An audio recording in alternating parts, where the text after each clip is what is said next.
Hey guys, it's M, and today we gotta talk about Garuda, a character from a spin-off HNK manga. At first, honestly, I didn't care for him at all, and I wasn't even gonna make a video on him or anything related to him, until I turned my game sounds up and I hear this. They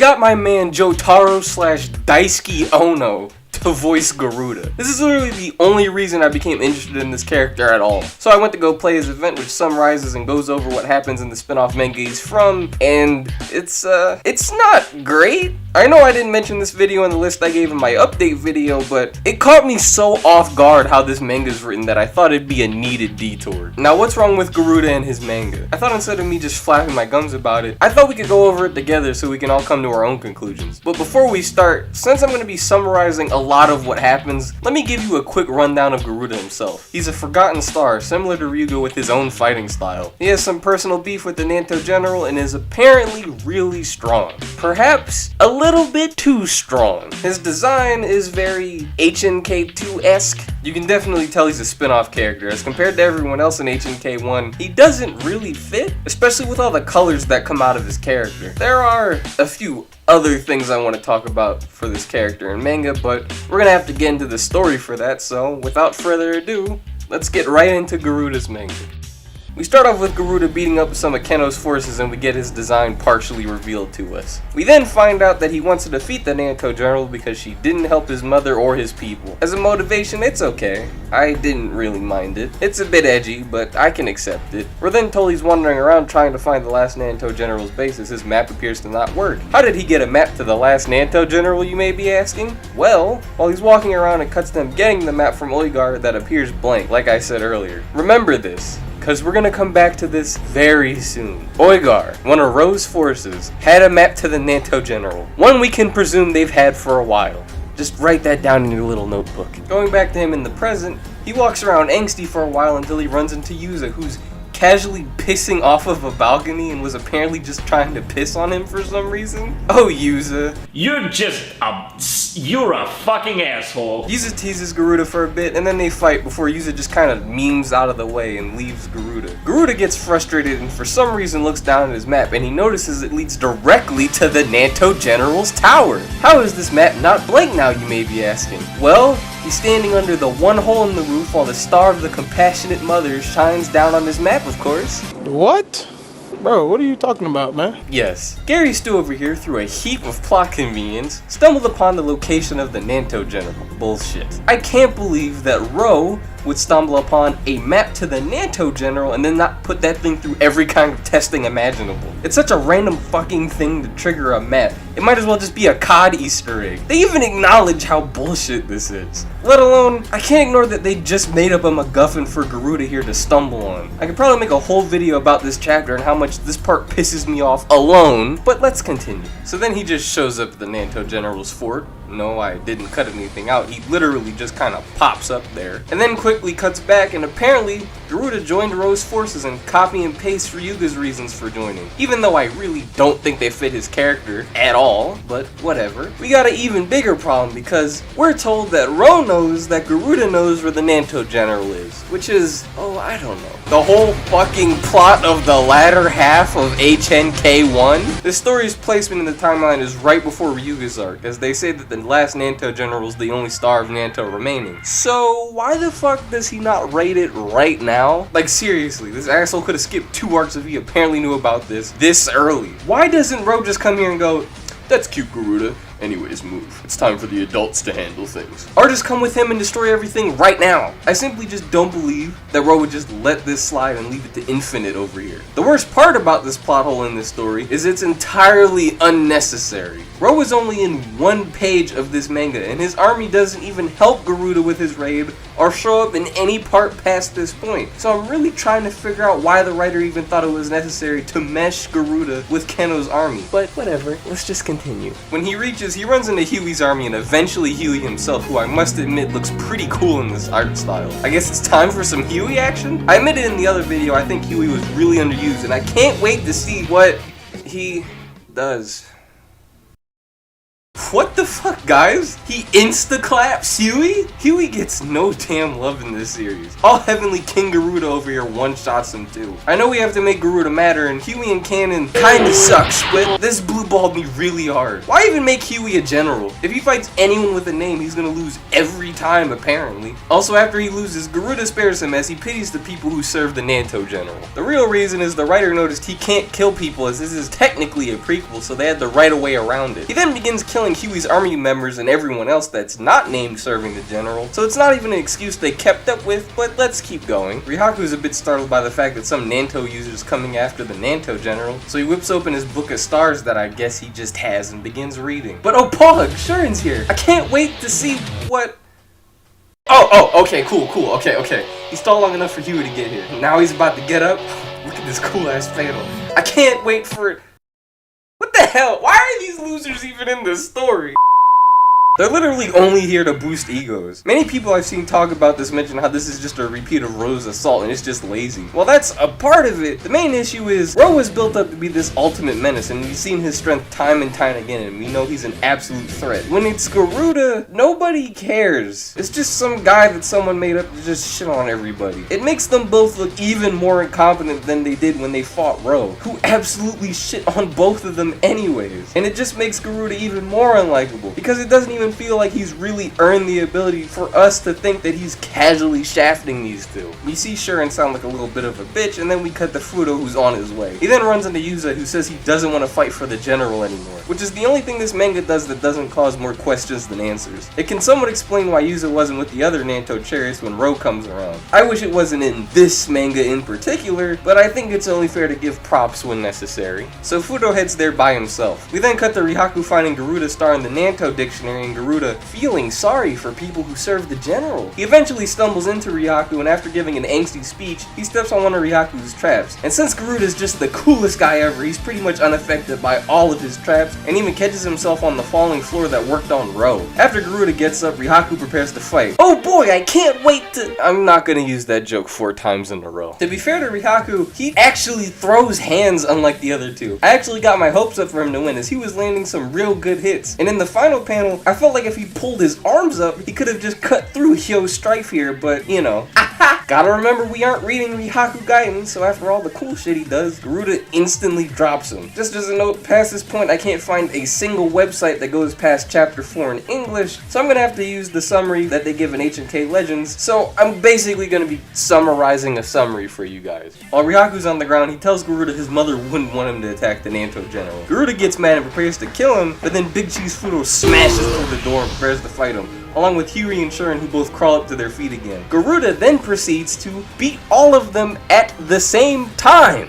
This is just a fucking joke, dude. I wouldn't be surprised if Ro and Kenshiro stepped in the room right now and Garuda just sneezed on them and they both exploded at this point. Huey and Shuren weren't ever shown to have beaten anyone, but this just makes them look like shit. And as for Fudo, I simply just don't believe he would have lost to Garuda. Anyways, after he dicks the chariots again, Yuria, in a kinda scuffed drawing, pulls out a mask that looks like Garuda's mom's, and apparently his mom trusted Yuria and they were cool with each other. Garuda gets mad, for some reason, and prepares to attack Yuria. He then pulls a Uno reverse card and breaks his own mask and spares Yuria, as he says if he kills her he'd waste his mother's efforts. But he says if things don't change, he'll be back, and then he leaves and is never heard of or mentioned by any of the cast again. And that's the end of the manga. Now that everything's out there, how do I feel about it? I think it suffers from the same problem most of the Gaidens do. How do you make a story important and matter, but at the end of the day make it not matter so it doesn't interfere with the show? Most Gaidens go off on side stories and locations that Kenshiro and the gang have never been to before, so that's relatively fine. But we're going off of characters that already existed. If he fought made up characters like Dewey and Shitrag, it wouldn't have mattered, but using established characters just to have them get destroyed will never make me like a character. If I had to compare it to anything, I compare it to something like Devora. Just making a whole new character, expecting you to believe that they've been there, met these people, and did all these things,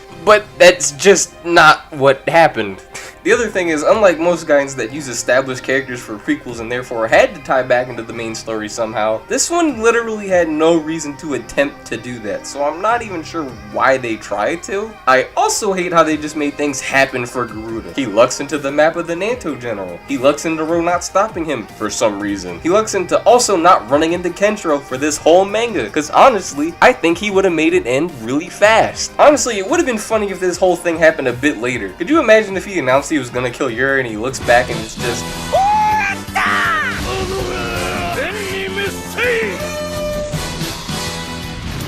it's just so convenient that everything played out the way it did for him. Too convenient. The whole story really just feels like someone wrote a fanfiction about their OC they thought was cool. It even has all the trademarks of being a fanfiction, as it's short, coincidental, and things don't really make sense when you think about them for more than 5 seconds. Out of the 3 non-canon HNK stories I've read, those being Rei and Jaggy Gaiden, and then this is the worst one. The worst part about that is, I would say both of those are 5 out of 10 stories anyways. I'd put this one at like a 4 or a 3. It doesn't really make any sense, and it doesn't really accomplish anything either. While the other two at least gave you something to build onto the characters and establish why they may have acted a certain way, this story doesn't really do that unless you want to count Yuza, who only really got 2 or 3 panels for his plot development. And as a little small nitpick, I don't really think Daisuke Ono's voice fits this character. His voice fits more cool but somewhat mature characters, if that makes sense. I know the Garuda manga creator may be behind why he's voiced by Daisuke, as he thinks that Garuda's just the coolest guy around. Or maybe the game creators just snagged him off the street, but after having read this manga, I imagine he sounds more like Raiden from Metal Gear Revengeance or some voice similar to that. No offense to Raiden or whoever voiced him, as I think Raiden's cool, but he has more of an angsty teen cool voice that I feel would fit Garuda a bit more than Jotaro does. The demons are too strong! So our story starts off with Rei thinking back to how he lost Ari at her wedding, along with possibly one of the best Jaggy drawings we've ever seen. And when he promises to get revenge, we then cut to the present where Rei's traveling with a bunch of slave traders to sell off some women. What?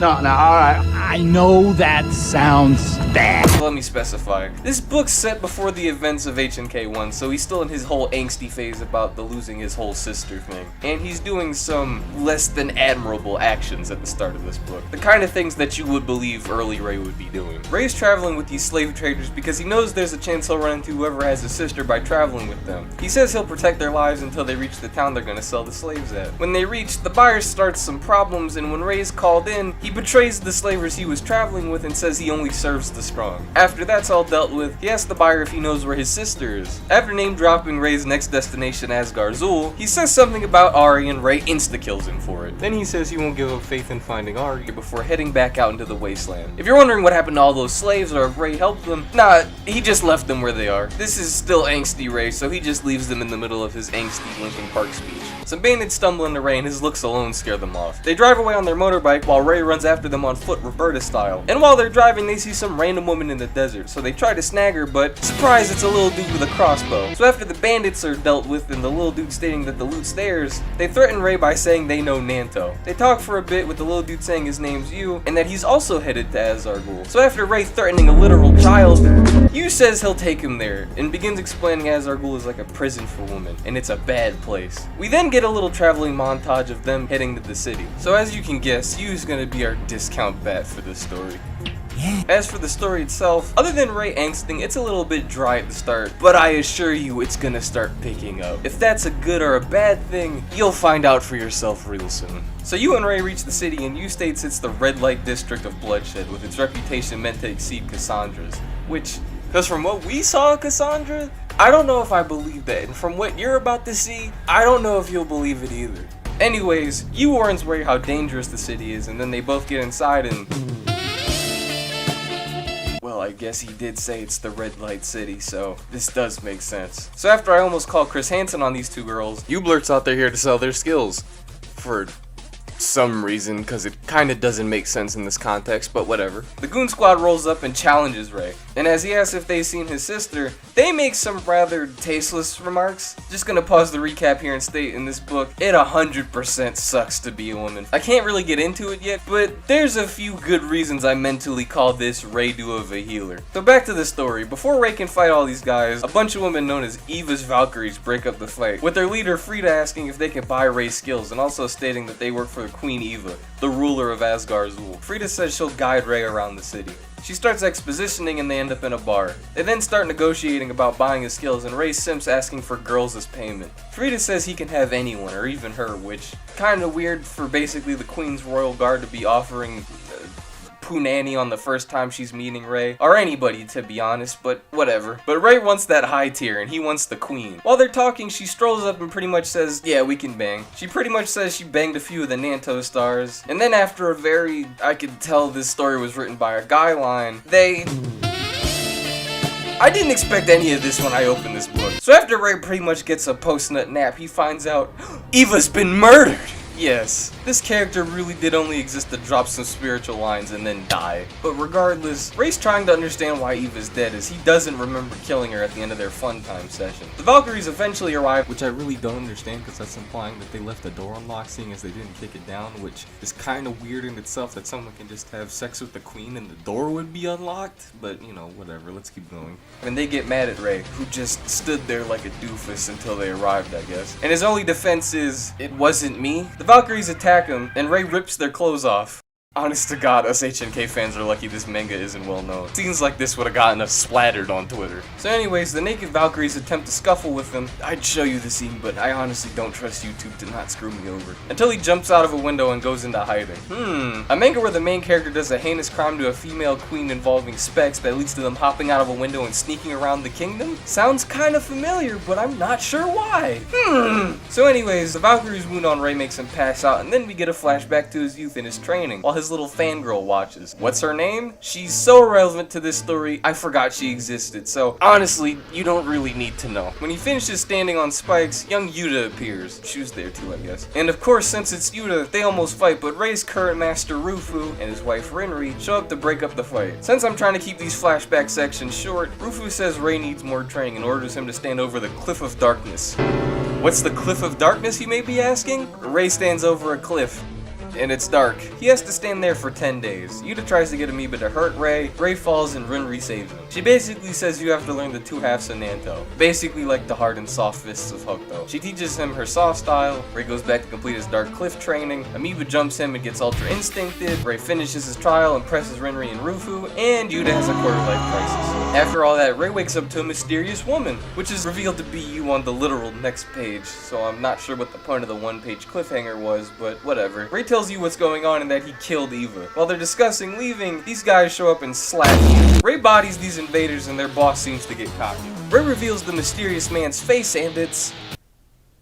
This guy's apparently some random dude trained in another Nanto style. He was never shown before now, so I think it's a bit weird they chose to reveal him like this, but it's whatever. They fight for a bit before Zahn, this OC's name, says that they should join sides and reveals that he's with the masked guys that we've been seeing so far. Ray agrees, seeing as the Valkyries don't like him very much at the moment, and Zahn takes him to his hideout in town. There, the masked soldiers say they're going to be raiding tonight and do unspeakable words that can't be said here to the women. They start their assault with Ray joining them as he really doesn't have anywhere else to go at the moment. The Valkyries appear to stop the raiders, and after dropping her in-game line, her and Ray fight. Well, fight would be a strong word since it ends in like 2 panels, but Ray wins, knocks out Frida and all of the Valkyries at about the same time. Which really makes me wonder why they guard the queen, cause they kinda suck. I don't know, it's just the fact that the HNK verse is known for having martial artists literally everywhere, even sometimes when it doesn't make sense. Even the bad guys have a martial artist on their team. It's kind of funny how Eva found a group of people to defend her who have no abilities at all, but it's whatever. And then we get more uncomfortable dialogue. Look, I was gonna wait to the end of the review to say it, but it comes up so much I feel like I have to address it. I'm not offended by this, but I feel like if you're gonna throw this kind of subject around, you can't throw it around willy-nilly and it needs purpose. Literally every single dude character except Ray has talked about raping women. They don't have any particular reason to want to do that. They're just all creeps. I'm aware in Base Fist of the North Star they had characters say they were gonna have fun with women, but it was never shoved in your face this much and to this degree. If they wanted to murder them for some sort of disrespect, saying this is our town, and literally do nothing else to them, nothing would have changed about this story. It's parts like this that heavily drag down this story, and I think is the reason many people hate it. The writer seems like a nice guy from that message he left at the end of the last HNK event, but all the villains are written like angsty incels. I can dislike someone for reasons other than them violating women. He could have thought of literally any other way for you to dislike an antagonist in this story, but anyways, let's just get back to the recap. Frida almost gets raped on screen, but then a mysterious man saves her. After Ray's victory, we see him briefly in a bar before he decides to go somewhere we aren't fully aware of yet. Frida wakes up and sees she's still in a cell. The Valkyries manage to jimmy the lock, but after they get out, they run into Ray, and after a brief attack attempt from Frida, he puts her down. Again. God, she's trash. Anyways, the Valkyries are told Ray pretended to join the bad guys, and after some explaining, they're all on the same page. Shin gets word of all that's happening in Asgarzul in a picture I can't fully show you, and prepares to send his army to take the city, but Amoeba tries to instigate they can't, and while that's happening, Ray begins thinking about who it could be, and he believes it's his old master, Rufu. We cut to Ray helping some random lady that's being harassed by some guys, and when the lady looks over at Yu, she calls her Lady Yu. So it turns out Yu was actually Queen Eva's adopted little sister this whole time, which I think is kind of a stupid plot twist, to be honest. There's only one panel where we see Yu react to Lady Eva's death, and then she never seems affected by it ever again, even though it's her sister who saved her from like being homeless, as we're about to see really soon. And along with that, it brings into question why none of the Valkyries, Eva's personal guard, know what her sister looks like, or know what she sounds like at all. I just think it's a bit of bad writing. We then get some admittedly sad panels where we find out how Yu and Eva originally met. Yu then runs away and is in her thoughts until she's knocked out of them when she sees the Valkyries are about to get publicly executed. So after some more incel energy, Ray appears, and before fighting Zahn, he has to fight tall, military man. Apparently this guy somehow has a body count comparable to Devil's Rebirth, which I don't believe at all, because this is literally just a dude with a bag, and Devil's Rebirth was a whole ass creature. But after his gimmick gets revealed, which is that the big guy is being mind controlled by the little guy, and he puts people in nets and hits you with them, yes, that's literally his only power. He doesn't know any martial arts. Apparently Bagman over here is Mr. Mass Murderer. But Yu runs out of nowhere and grabs the bell mind controlling the big guy, and Ray immediately one-shots both of them. I'm sorry, I know this is small, but this was a dumb villain. Ray has Nanto. Why couldn't Ray one-tap him before? I fail to believe Ray couldn't cut this dude into pieces before he swings. But enough of the logic, let's move on to the next fight. Ray looks over at Zahn and prepares to rumble. Ray easily overpowers Zahn and humiliates him. And before he can finish him off, the character who saved Frida before is properly introduced. Rima here begins introducing himself to Ray. And while they're talking, Yuda's army arrives outside, but Rima still wants to fight Ray. So while Rima's female friend here helps prepare everyone to fight off the Nanto army, Rima and Ray got to trade blows. After some cool panels and us being told Rima was made in some sort of lab somewhere, they're interrupted by Ray's master armor tightening through the wall. He mocks Rima and confirms that he killed Eva. They all then turn their attention to Yuta, who wasn't really part of Rufu's plan. So Rufu here near instantly wipes out a huge chunk of Yuta's army. If you're thinking, wow, this guy looks like a Nanto Kaio, that's the same vibe I got too. I like Rufu as our main villain, but it's really just because he's dollar store Kaio,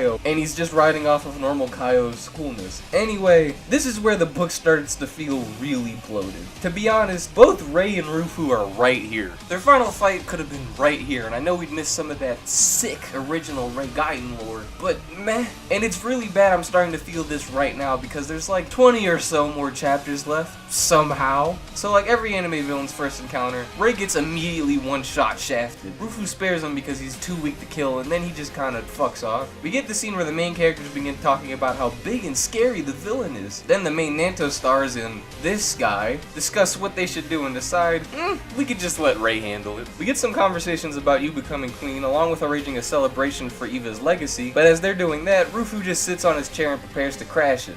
What, you thought I was joking when I said he fucked off? No, he literally could have bodied every single person in town if he wanted to when he beat Ray, but I guess he just wasn't feeling it that day. The celebration starts, but Rufu's boys invade, but what's this? It was a trap? Man, who could have thought a celebration held right after the town almost got destroyed would be a trap? Anyways, the Valkyries begin killing Rufu's forces until the big man himself appears. He even stole Kaio's horse. But anyways, Rufu toasts her as expected, and before Rufu kills her, she's saved by Rima. If you're wondering why he showed up again, he's apparently one of Eva's Valkyries, and Frida is a beast person just like Rima. Rei kills An. Yeah, he showed up again, but he felt so irrelevant I didn't bother mentioning him. And Frida roasts Rufu. But she still gets shit on until Rima joins her, and then we're told that united, they may just... Well, they did say may. At least Rima got a good shot in. Anyways, Rufu seems to take the city, with no retaliation from anyone else, because we literally don't see him fight Rei or anybody after Frida and Rima lose, and ends up having a conversation with you before he marries her? I'm not entirely sure what's meant to be conveyed in this scene, but it doesn't really look great no matter how you want to interpret it. Yu calls Rufu an incel and Rei comes back again, for the third time. Luckily we're at the end of the book this time, so you know he's gonna win, but I like that Rufu just keeps not killing people, when he definitely should've, since, you know, he wanted to conquer everything. Like, why did Rufu just go, oh well, see y'all later, and leave again? Why do y'all keep letting this man just leave? Rei didn't even fight him the second time.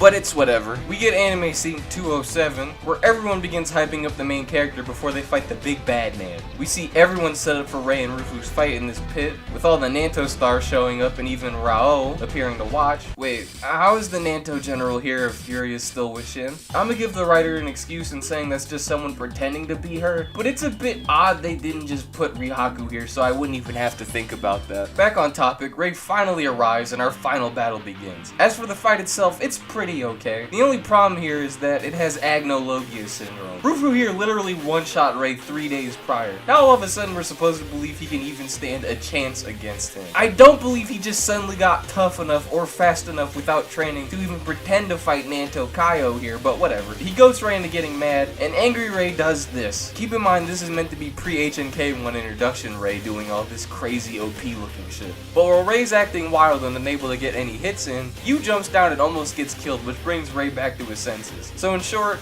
Rei learns Rinri's Ultra Instinct and does a Water Bird Spirit Bomb?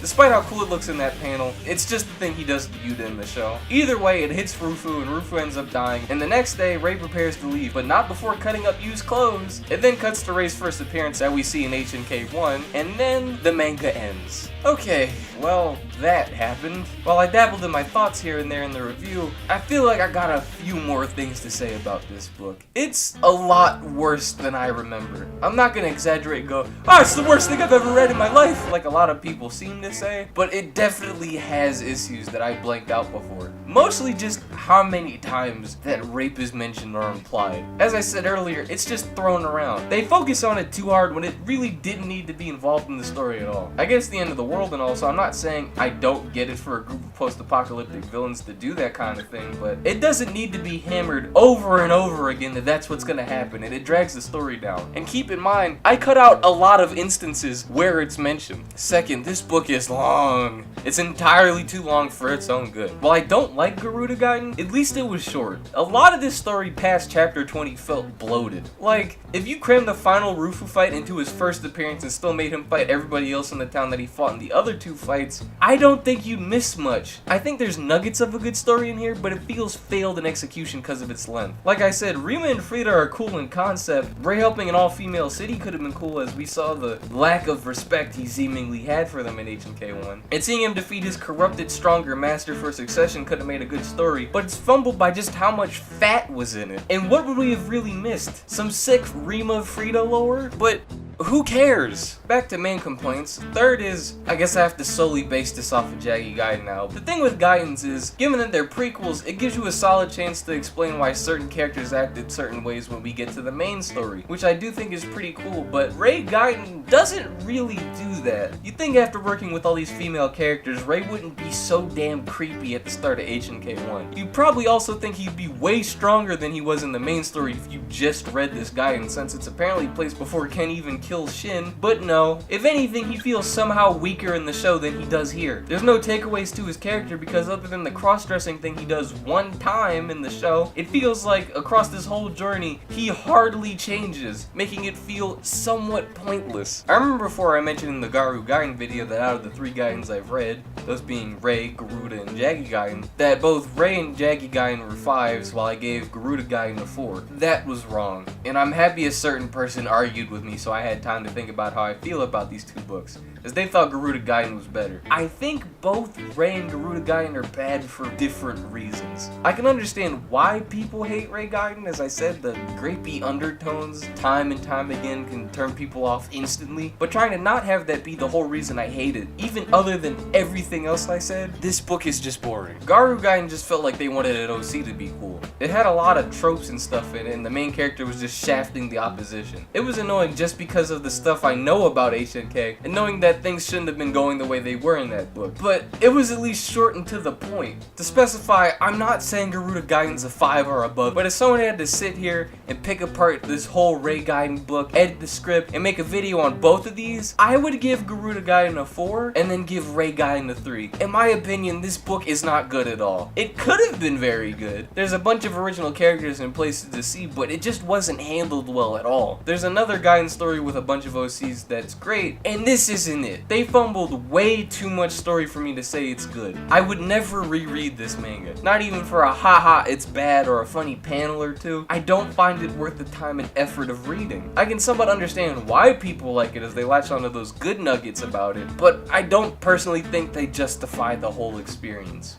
We shall carry the light of our faith! Our story starts off before the bombs drop, with Ryukin feeling that they're at the end of a century, and he has to make a decision on the successor soon. Which also comes with the only time Jaggy's actually represented in one of these pictures with all the Hokuto brothers. We then cut to the scene in the anime where Ken hits Jaggy's pressure points while they're training. And then we cut to them having dinner and a Bible reference? Not sure why it's here, but this will be the last time we see the Hokuto brothers are together. We then see Ken and Yuria talking happily, and Jaggy gets mad at this and attempts to run them over. Jaggy seemingly has a track record for escalating things for no reason. We then cut again, this book cutscenes a lot, to Souther appearing, looking like an absolute goblin at that, at the Hokuto temple and mocking Rao, trying to taunt him into a match. Ryukin shouts at the 2 of them before they start fighting and tells them to stop and it's against inter-school rules to fight. Jaggy tries to defend his brother, but Ryukin snaps at all of them, asking if they even understand their principles. As Jaggy keeps trying to keep pushing Ryukin basically calls Jaggy a bootlicker and says he'll never pass Hokuto on to him, while Ken and Toki watch on without saying a word. We then get a quick glimpse into the future of Jaggy renouncing Hokuto and saying all that matters is winning.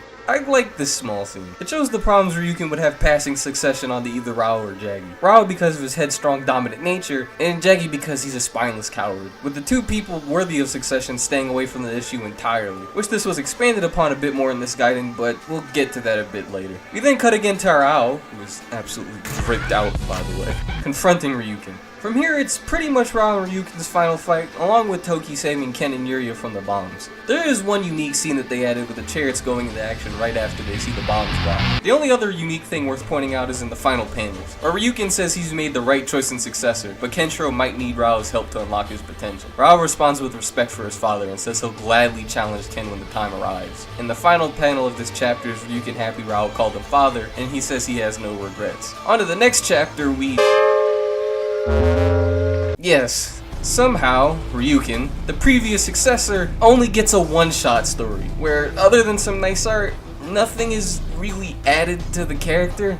Well, instead of ending the video here, what about we talk about how wasted Ryukin is as a character in general, and I promise at the end I'll make both of these points go together. Ryukin, along with pretty much every other HNK master kind of character, was horribly underutilized. You would think for being the 63rd successor of Hokuto, they would have given him a bit more screen time, but unfortunately, he gets smothered out nigh instantly. Rao causing his death before the events of the show is unfortunate, but I can accept that. He's an old man after all, and it did make for a good twist when you didn't know what happened to him. The problem is, even when they decided to bring him up in flashbacks, he hardly gets to do anything in them. Old Ryukin's flashbacks pretty much just make him the generic anime teacher type character. So he's basically a blank slate in the personality department. But in the flashbacks of young Ryukin, he seemed interesting, to the point where he threw his 2 2 students, which were both children, off of a cliff because he deemed them unworthy, until Rao managed to scale the cliff alone. Or when Fudo raids the temple, and other than overreacting with immediate violence, he doesn't even really seem to care. Or when he didn't want to train Toki until he half beat a man to death. He seems set on getting results, with it taking extremes to change his mind, and everything else just seems secondary.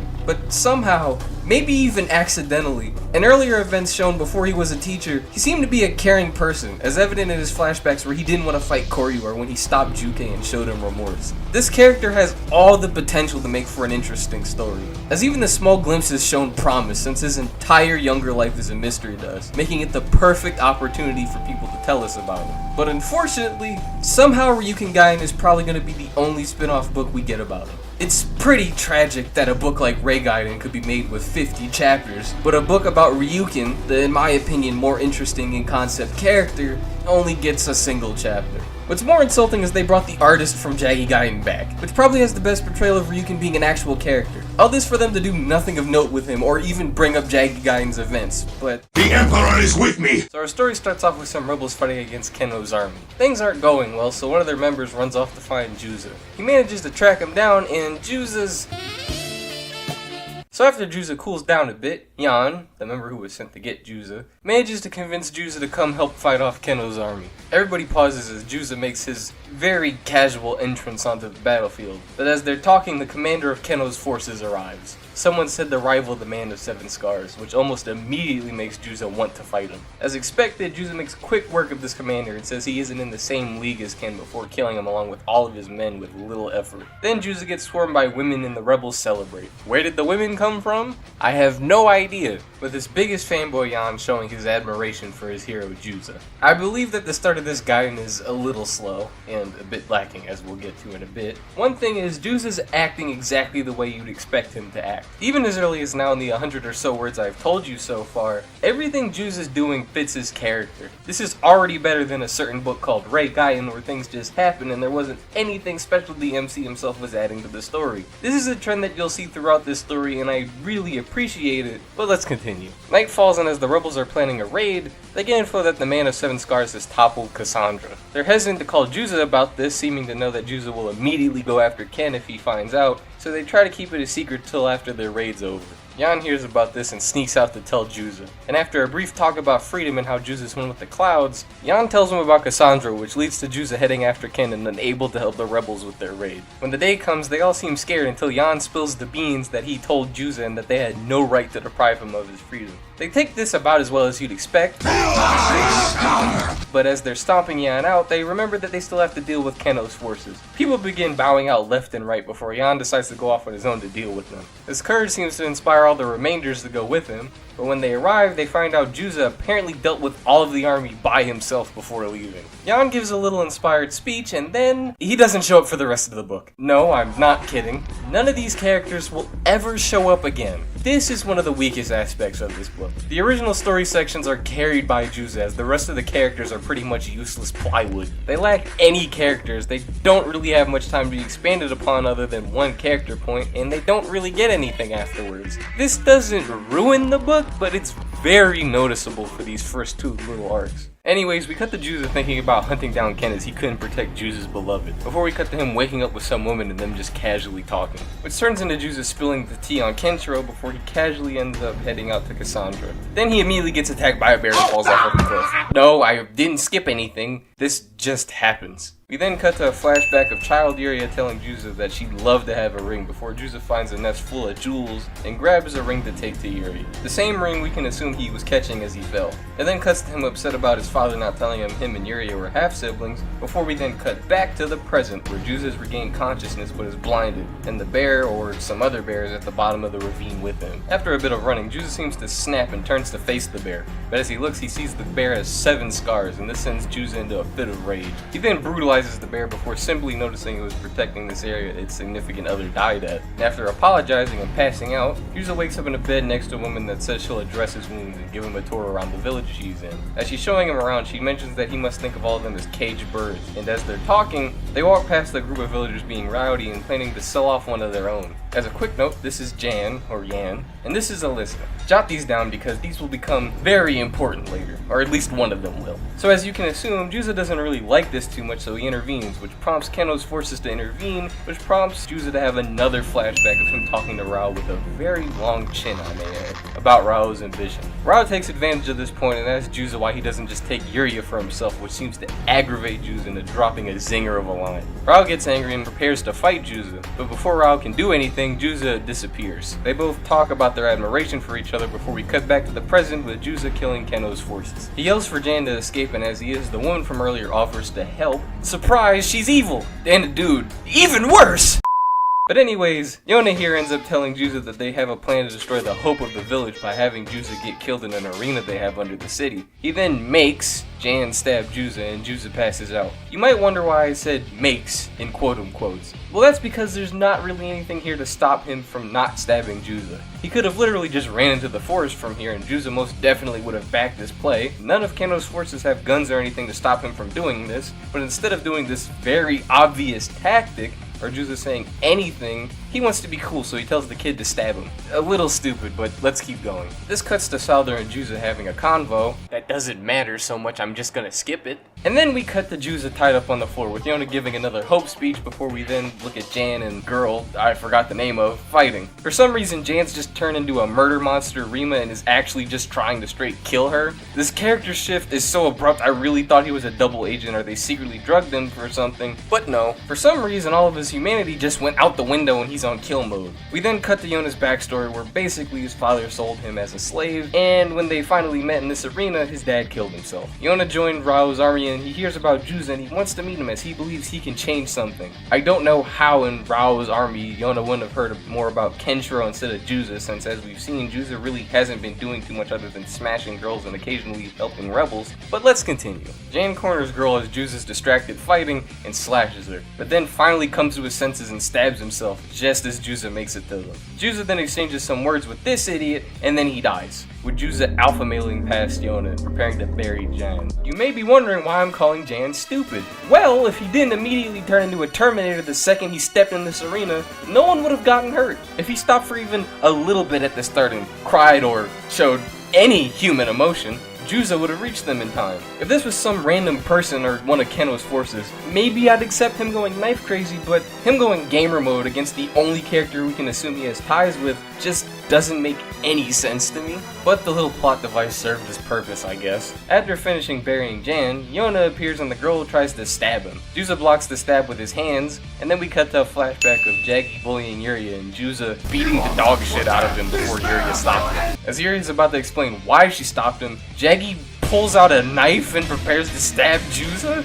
I don't know, guys, I think this escalated a little bit. Juza stops the stab and prepares to presumably kill Jaggy, but then Yuria takes the slash to her hand to protect him. That being said, Jaggy should have got his ass beat for this. We cut to the present where Juza breaks the knife and punches Yona to the ground. Yona asks Juza to kill him and Juza says no and walks away. The girl then appears and Yona asks her the same thing. Dudes do anything but go to therapy, honestly. But the girl says she won't let him die until she can forgive him.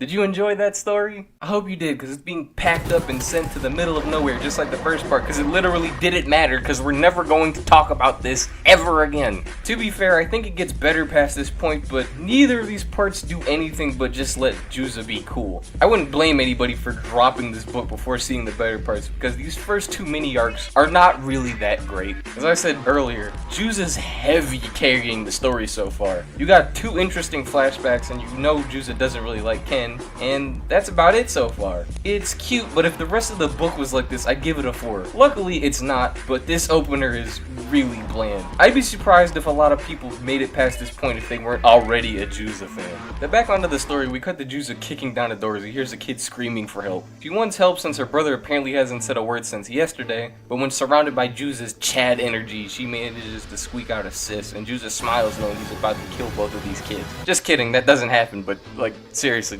why is he smirking like this? After helping them, Juza walks outside to find Huey and Kakyoin. They apparently arrived to make Juza come back to the Nanto General's tower, but he gives the same reasoning he gave in Garuda Gaiden, which is basically he doesn't care what happens to Nanto and Hokuto, and he doesn't want to serve a general he doesn't even know the face of. Huey and Sharon can't accept this answer, so the two of them team up to unleash a blast to knock out Juza. I can't wait to see... This is just a fucking joke at this point. So Juza kicks his legs in a circle so fast the blast disappears and they all smirk about it, noting how far they've all come since the last time they saw each other. We then cut to the baby chariots. Oh, look at them. Subfudo. Look at them eating their little sandwiches. But after a bit, Juza states he wants to live free and attempts to run away. He doesn't get too far and he ends up eating something he shouldn't have and he passes out. He comes back to in the training grounds with Yuria watching over him. This is the first time they meet as a quick note. Yuria tries to get Juza to eat but he refuses. Yuria then says she won't eat either. Apparently these two little beans don't eat for an entire 5 days until Yuria passes out and Juza gets worried. She says she still won't eat until Juza eats, so he finally gives in and they both eat and laugh together. It's little scenes like this that made me love this book. We didn't get to know too much about why Juza liked Yuria in the base story, but these little scenes help you understand his actions more and more. From just the scene alone, you can see why Juza would love Yuria. And we get more of these to help cement, with each seeming to get better and better at selling this point. It's a main highlight of this book by a long shot. I love all of these scenes. We cut to the present where he tells the both of them the only person he'd give his life to is Yuria, and then he prepares to leave. The two of them watch as Juza is leaving, but then as he is, a body magically appears in front of him. I have no idea where this body came from. And it's evident that Ryuga caused these scars, or big scar. Juza's surprised, but Shuren tells him Ryuga changed after Juza left. We then cut to Juza after finding out Yuria is his half-sister, tearing up Nanto statues before eventually being detained, stating that if he can't have Yuria, he doesn't care about anything else. As he's sulking, Ryuga appears to bust him out. He basically says the clouds deserve to be free and he covers Juza as he makes his escape. We then cut back to the present where Ryuga arrives and begins killing Huey and Shuren's troops. The two try to intervene and Ryuga immediately, no joke, in one panel beats the both of them. Ryuga turns his attention towards Juza and they begin fighting. After some nice panels, the two come to a draw and then talk for a while before Ryuga heads off. Juza ends up doing the same thing and we cut to him wandering into a village where he's attacked by a female-esque figure fighting with yo-yos. I wonder who it could possibly be. So after he dodges some yo-yos and catches a charge, Mamaya manages to pin Juza to the ground. As she's telling him she doesn't tolerate bandits, Ari runs up and Juza accidentally knocks Mamaya off of him. So the two talk. Juza asks where Rei is and they both tell him that Rei passed away defending Mamaya. After leaving a flower at Rei's grave, he asks where Ken went, with Mamaya saying that he left to go save the world. Juza starts to roast Ken, but Mamaya immediately slaps him, which leads to her running away, and Ari says that Mamaya's been through a lot, so she might have taken that sentiment personally. We then get a flashback to Juza and Rei having a friendly sparring match. After they come to a draw, Rei talks about how after he masters his technique, he'll figure out what else to do with his life, while Juza seems unsure of what he wants to do. We then cut back to the present where Juza seems like he still doesn't know what he wants. Around this point, we end up going back into the main story's continuity, as we see Rihaku's men trying to ask Juza to join them. We then cut to another flashback. I know it's Whiplash since we just got one, but stay with me. Where Ken's walking around and Juza seems aggravated that he doesn't care about Yuria, as he apparently fell out of a tree and has a fever right now. Yuria arrives telling Juza to stop, and it's revealed that Ken was protecting some baby birds for Yuria all night. She then asks if Ken's okay, and Juza notes that he's never seen her so concerned before. We then cut back to the present where Juza laments his failures and is getting aggravated that the guards keep trying to make him go back. This leads into the scene where he's captured and Yuria comes to tell him that she's the Nanto general. As she's asking him to give his life for her with tears in her eyes, we get a quick little scene of when they first met in a previous flashback before we get to see them hug. I like this scene more than the original stories because before it just felt like, Yuri's here, I guess I'll just die. But it really feels like this has more emotion to it. Not even just due to the flashback or the build up to this scene, but this entire scene by itself just packs a lot more punch for me. Yuria seems more affected than she did in the original story because if I remember right, she cried for like 2 seconds with one little tear coming out of her eye and the story kept going. Here she seems genuinely upset she has to ask her friend to die for her. It's just a nice touch. Rihaku and Juza have small talk about Juza's fate and him basically having to give up his life so the person he loves can be with Ken. And we actually get to see Rihaku have some humanity and cry as he really doesn't want Juza to die. This is more than the original story did for him, as Rihaku only really seemed to care about Yuri. It's a small but charming scene. As I'm sure we all know by now, after this we get the Rao v Juza fight. There's some nice roasting here Juza gets in this scene, but things end up going the same. As Juza's on the ground, we get one last flashback, which is my favorite flashback of this entire book. Juza prepares to run away again and Yuria finds him. They have a quick conversation about why he's leaving, with Juza basically saying he's a cloud, and clouds serve no other purpose than drifting aimlessly through the air. To which Yuria responds by saying that the clouds give shade when it's hot and rains in droughts, and they give people a feeling that they can go anywhere they want. She ends with saying that he might not think it, but he helps people just by being there and everyone knows he's important. This entire scene hit me. I can't fully explain why, but this scene just really did it for me and sold why Juza really loved Yuria. Across this entire book, it felt like Yuria was really the only one there for him and that he really bonded with, and this final speech just cemented it for me. After this scene, as you can imagine, the conclusion of the Juza and Rao fight happens, with Juza passing on and Rao expressing his respect for his opponent.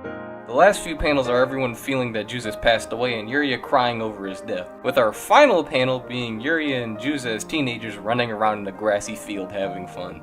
The end. Now, let's wrap this up. What do I think about this Gaiden? Well, it has strengths and weaknesses, both being very prominent. For its strengths, it's mainly its character-defining traits it gives to Juza. Giving more of an explanation and showing scenes of him and Yuria together really strengthened their relationship, which in the base story, we really didn't get anything other than Juza's words. Juza's apparent hatred of Ken is a real nice touch. It's something that wasn't really implied in the base canon, but it would make sense for him to hate the guy that Yuria ended up with. Even the jabs he makes at Ken as he says he let her die are very believable. I do like the fact that they made him interact with other characters we never got to see him interact with, like Ryuga Souther and some early Rao reactions. It made him feel a bit more connected to the story. My only real complaint is, honestly, I wish we got to see him interact more with Ken. This isn't a problem with the book itself, I just think it would have been a real interesting dynamic if these two teamed up or if Juza attacked Ken, and I feel like it was a real missed opportunity as they do briefly touch on it. The entire end half of this book, past their Yuga section along with the young Juza and Yuria flashbacks, were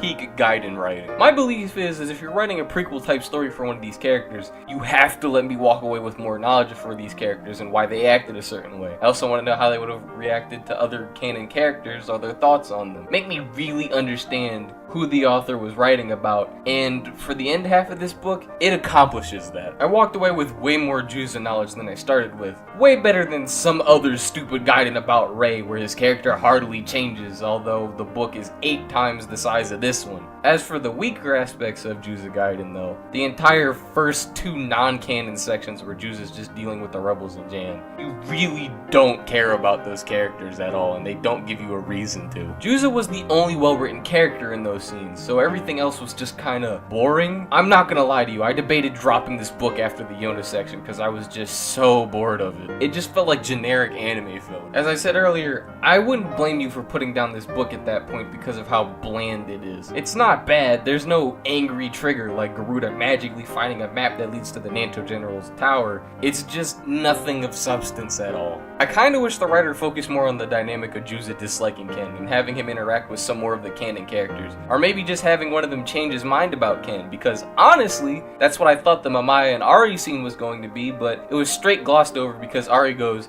yeah, Rei died, and then we get flashback out of the town immediately. Heavily missed opportunity. Now, where would I rank it? In comparison to all of the other Gaidens I've read, maybe a 6.5 or a 7 out of 10? Understand me, when I say something's a 5, I mean it's average. Nothing really wrong with it or that it's bad, just it's not gonna leave a lasting impression on me. As I said earlier, this Gaiden definitely has moments where it shines, and is probably some of my favorite character-driven interactions in the series. But then you have the other half where it's Jan, Yona, and Girl. If the entire first half of the book wasn't this way and was written with more interactions I would have cared about, I could probably see this being a 10 out of 10, honestly. But that's not the world we live in. And I don't feel comfortable giving this over a 6 or 7 since I legit almost put the book down at the start, so I feel a 6.5 is fine for this. I'd recommend Juza fans give it a look, as I doubt the slow start would bother them as much, but for a normal HNK fan that feels no affinity towards this character, if you can slog through the start, I promise it's a worthy read. I guess that's really all I had to say. You have purified this place.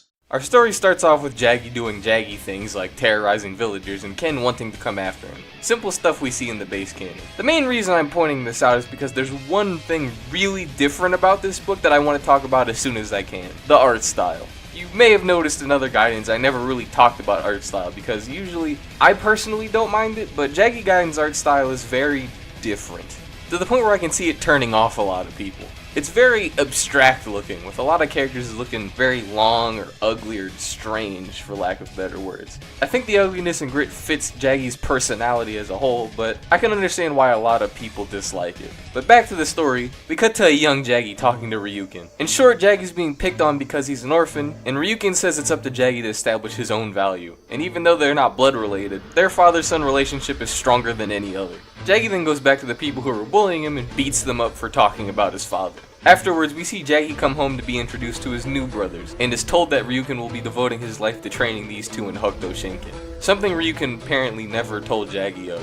One day while watching Rao train, he seems to get fed up with the entire situation and runs away, with Rao stating that Jaggy's a pathetic younger brother. As Ryukin worries about Jaggy, we cut to a flashback of him saving an infant Jaggy from a burning building. After being told both of Jaggy's parents died in the fire, Ryukin says that he won't leave this baby alone in the world and adopts him. Jaggy's on the run and finds a dog he wants to take to be a loner with him. A biker almost hits the dog, but Jaggy blocks the hit for him. As you can assume, the biker didn't like this too much, so after some words, the two start scuffling. The boss of the gang, along with his little sister Anna, seem to like his fighting spirit and ask Jaggy to join. Jaggy's obviously confused by this, but after a quick talk about destiny, he joins the biker gang. After Ryukin states that Jaggy's been gone for 6 months, he arrives at the foot of the temple asking Ryukin to train him as a successor of Hokuto as well. Ryukin ignores him, but Jaggy follows him in anyways. Seems to be failing their basic training on this tree, with Rao taunting him how Toki's also training to become the successor. Jaggy feels defeated but says after watching Ryukin for so long he can't fail in becoming the next successor. As he struggles, Ryukin introduces Kenshiro to both Toki and Rao. Jaggy reacts violently to seeing such a young kid being acknowledged after his father just rejected him. I love this. I love how they set up for Jaggy to dislike Kenshiro before anything's even happened between them, with his own father rejecting to teach him Hokuto, but as a cruel coincidence where you can accept someone far younger than him not soon after rejecting him. I don't have too much else to say about this first chapter other than it's a strong one. After this, Jaggy attacks Ken out of jealousy. After Ryukin shouts at him, he snaps out of his rage and Ryukin leaves the both of them. Jaggy chases after Ryukin, asking why he won't teach him Hokuto, but Ryukin simply responds saying he'll always be his son, but he'll never become his student. Jaggy begins trying to continue his practice against the tree, but Rao mocks him, which enrages Jaggy so much he punches the tree in half. Rao continues taunting him, but Ken tries to intervene, to which Jaggy immediately knocks Ken down. Afterwards, Jaggy's moping around in his own weakness in the dojo, but a man comes in asking where the candidates for Hokuto succession are. After the man insults Ryukin, Jaggy says that he's the successor and Ryukin's son to bait the man into attacking him. The man seems to get aggravated by this and beats Jaggy down before asking him where the real successor is. As Jaggy's about to pass out, his father's words go through his mind, and he hits the man with an unnamed Hokuto technique. After saying he'll become stronger, it cuts to later with Ryukin finding Jaggy in the dojo pummeling the man, saying that he must repay his father. Ryukin catches his fist, and as he does, Jaggy passes out after a few words are exchanged.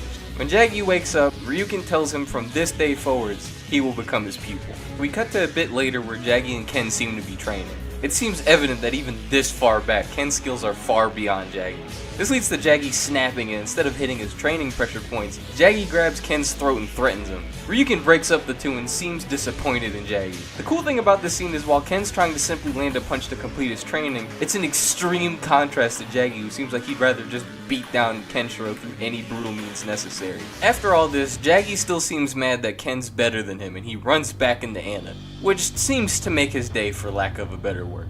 She takes him back to the boss and they all have a happy reunion. Jaggy seemingly about to confess to Anna, they're raided by an enemy gang. They say they arrived to send a message of fear, and just as quickly as they arrived, they leave. With Jaggy and the gang's boss noticing that Jaggy seemed to have gotten cold feet and froze up in the moment of them all attacking. We then cut back to Jaggy's training where Rao seems to be effortlessly beating him. After getting knocked down, Ryukin asks Jaggy if he even wants to continue learning Hokuto. Jaggy says that he can't ever give up, and Ryukin teaches him his iconic R-Hat strike. Afterwards, he leaves the dojo on his bike to head towards the gang's base, seemingly frustrated at how weak he is. When he arrives, he finds out that the enemy gang that attacked before attacked again while the boss and the others were away, and they took Anna. Jaggy and one of the gang mates head right outside the enemy gang's base, and Jaggy immediately storms in, seeing them pleasure themselves with Anna.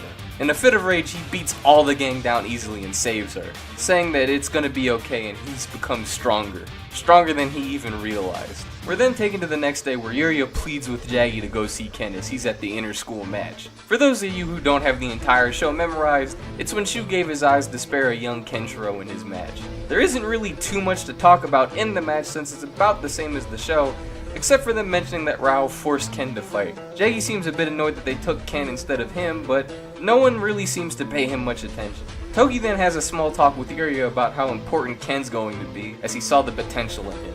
The next day, we see Anna sneaking up to the Hokuto temple to give Jaggy a gift. We then shift to Jaggy, who wakes up and begins beating Ken.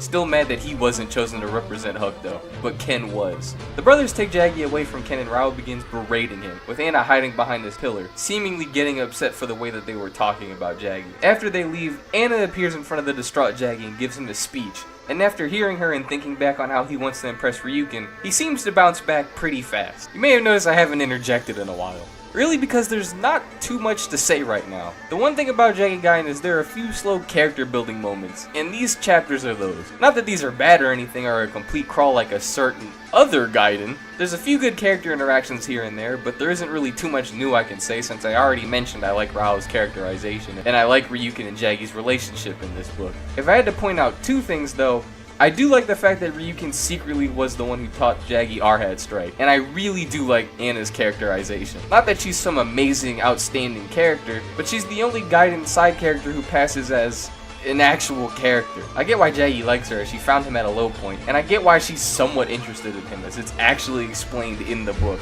This is already better than every other Gaiden I've reviewed on this channel, since in literally all the other Gaidens, the OC characters were meant to be pre-established and they kinda left us with a little description prompt being their only personality trait, but I don't want to get too deep into anything yet, as from what I remember, I'm going to have a lot to say soon. Back to the story, Jaggy heads back to the gang's base and talks to Anna, who after everything she went through when the other gang captured her, seems to be on the outside at least holding herself together. Jaggy notices this and composes himself before the two have a little conversation about dreams in the future. The two then walk to a field in the middle of nowhere and continue their conversation, and Anna asks if Jaggy has a special place. He points up to the stars of Hokuto and Anna laughs when he says those stars are his dream, but then says he can make his dreams come true and he can do it. We then get this cute art panel at the bottom, which right under that is contrasted by an adult Jaggy with skulls behind him, instead of the flowers that we saw before, seemingly representing the man we know he's bound to turn into. I love this. I don't even remember seeing this on my first time reading it, but it's a great reminder that this optimistic kid who wants to impress his father turns into this horrific monster that we see in the base canon of the show. On the next panel, we see Anna said that she couldn't give her present to Jaggy, but says she loves him and she wants them to walk towards their dreams together.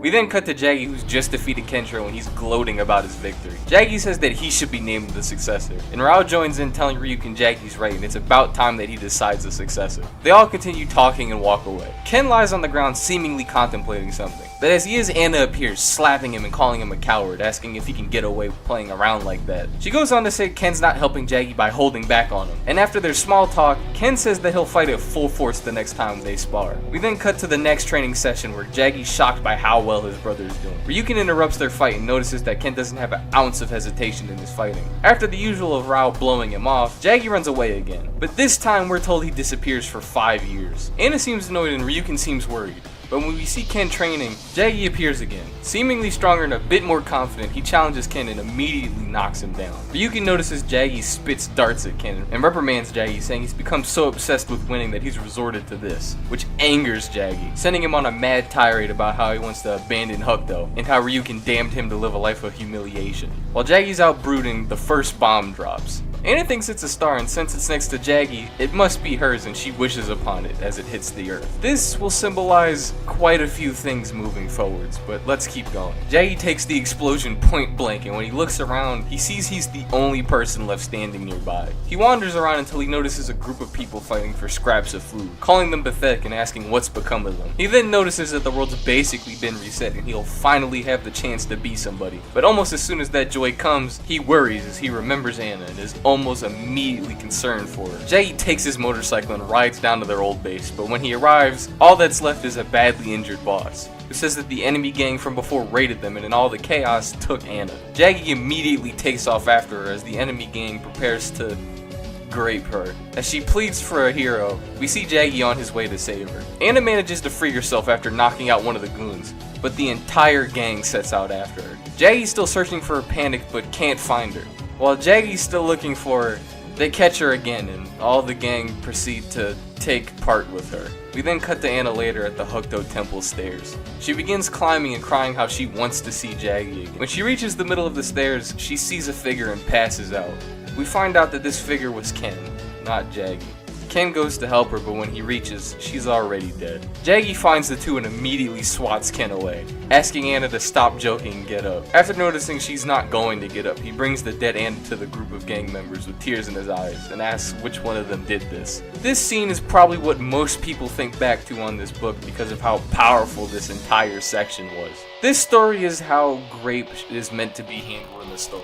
Unlike Ray Gaiden, which mentions it over and over again and no one seems affected by it, here it's raw and uncomfortable as it's treated as a horrific thing.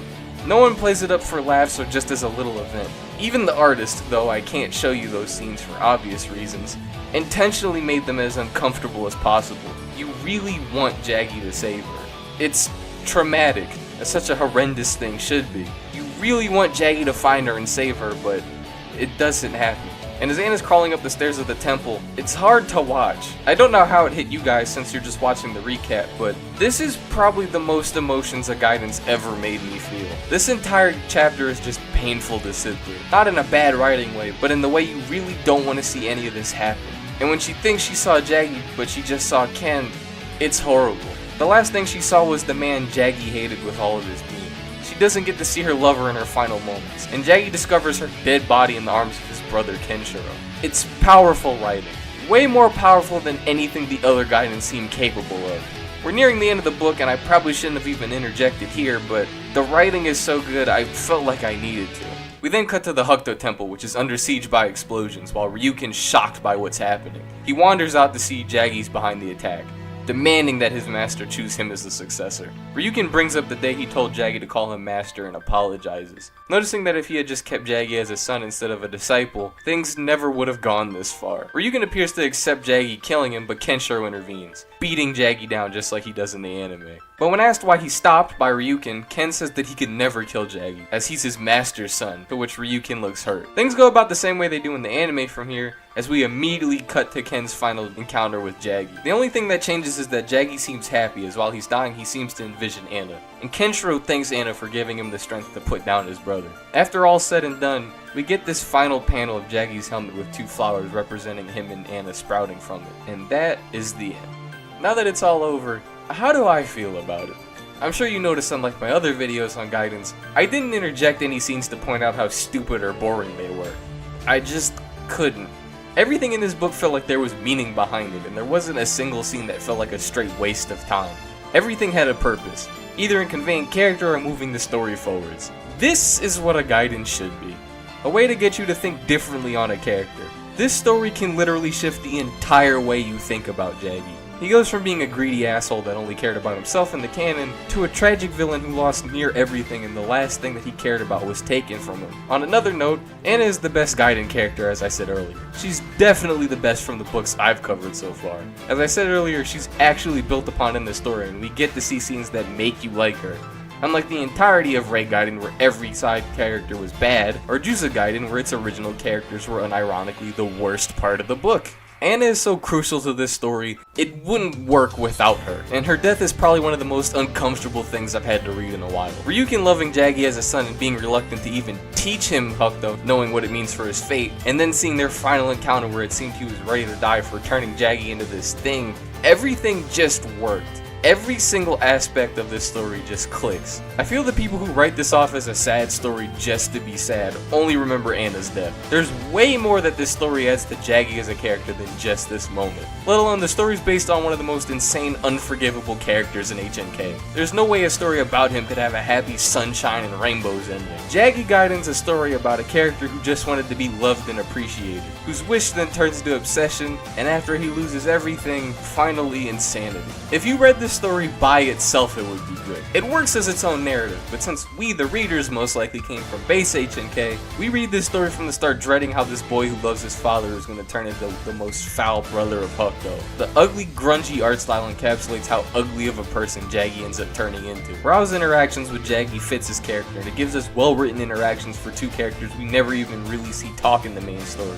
I could gush on and on about this book, but maybe I should just give it a rating. Before in another video, I was afraid to review this this story because I was afraid I was fanboying and blindly loved it, thinking that when I look back I'd hate it. But that was far from the truth. Jaggy Gaidens a 10 out of 10 in my eyes. Literally the perfect Gaiden story. Before I said I never thought a Gaiden could get that high, but upon rereading this story, it just did everything right. If you remember my Juza Gaiden review, I said that the flashback scenes were the best part of that book as they gave so much insight on how Juza became the way he was. Jaggy Gaiden's entire story was like those flashbacks. Interesting scenes which build onto a character. If it wasn't obvious, I highly recommend this story. It's the best Gaiden in my eyes, and I'd be shocked if any story came close to taking that title from it for me, but given there's a few more, I'll hold a little hope. But I think that's all I can say about this story unless you want to hear me gush about it more than I already have. I'd love to hear what you guys think about it, and with all that out of the way, I've been M, and I am out.